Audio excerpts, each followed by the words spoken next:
அட என்ன ப்ரோ சொல்கிற, ஸ்னைப்பர் ப்ராக்டிஸ் பண்ணால் இந்த மாதிரி ஒரு மேட்ச் இருக்கா? ஆமாம் கைஸ், ஸ்னைப்பர் நீங்கள் எவ்வளோ வேணால் எடுத்து ப்ராக்டிஸ் பண்ணிக்கலாம்.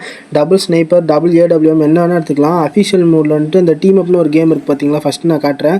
அதில் போயிட்டு நீங்கள் வந்துட்டு இந்த மேட்ச்க்குள்ளே வந்துட்டு நீங்கள் ஈஸியாக கனெக்ட் ஆகல கைஸ். அப்புறம் நான் ஸ்னைப்பர் எடுத்து டபுள் ஸ்னைப்பர் வச்சு சொல்லட்டி ப்ராக்டிஸ் பண்ணுங்கள். நீங்கள் கிளாஸ் கோல் சத்தியமாக சொல்கிற பாருங்களேன், இந்த டீம்மேட்ஸ் ஒரு மாதிரி எச்சத்தனமாக பார்ப்பாங்க. இதில் வந்துட்டு ஏடபிள்யூஎம் எடுத்தால் வந்துட்டு டபுள் ஏடபிள்யூஎம் எடுக்க முடியாது, ஒரு ஏடபிள்யூஎம் தான் வாங்க முடியும். அதுக்காக என்ன பண்ணணும்னா, ஒரு ட்ரங்க் பெட்டியோ நான் அந்த மாதிரி சேஃப்டியாக போயிட்டு இந்த ஏடபிள்யூஎம் போட்டு வந்து இங்கே சாவம் பாருங்க. இங்கே போயிட்டு ஏடபிள்யூஎம் ட்ராப் பண்ணிட்டு எனிமிக்கிட்ட செத்துட்டு மறுபடியும் நான் ஏடபிள்யூஎம் வாங்கிட்டு அந்த டபாலேயே போய் எடுத்துக்கணும்.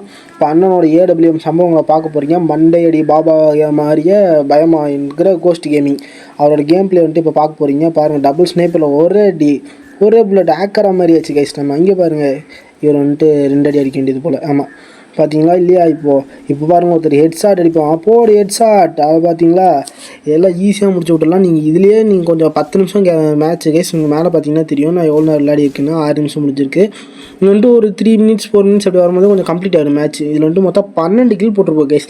இந்த மேப் உங்களுக்கு யூஸ்ஃபுல்லாக இருந்துச்சு, இந்த மாதிரி இன்ஃபர்மேஷன் உங்களுக்கு யூஸ்ஃபுல்லாக இருந்துச்சுன்னா மறக்காமல் நம்ம சேனல் சப்ஸ்கிரைப் பண்ணி சப்போர்ட் பண்ணுங்கள் கைஸ். வேறு என்ன வேணும் இதோட உங்களுக்கு? பாருங்கள், 2 பேர் ரெஸ்ட் பண்ணி வருவாங்க. ஒரு ஆள் நம்ம டீம்மேட் அடிச்சிடுவார், ஒரு ஆள் நம்மளே அடிச்சிடுவோம். சரி, என்னடா இதுன்னு நம்ம போர் அடிக்குன்னு பார்த்தா நான் இறங்கி கில் மேலே கில்ல அடிச்சிட்டே இருப்பேன் கைஸ். ஒரு 12 கில் அந்த மாதிரி போட்டிருப்பேன். திடீர்னு கன் வாங்கலான்னு பார்த்தா போயான்னு வந்துருச்சு கைஸ். போதும், ஒரு 6 விட்டா இன்னும் ஆக்கிற மாதிரிடும்னு சொல்லிட்டு அவங்க முடிச்சிடுவோம் கைஸ். பாய்.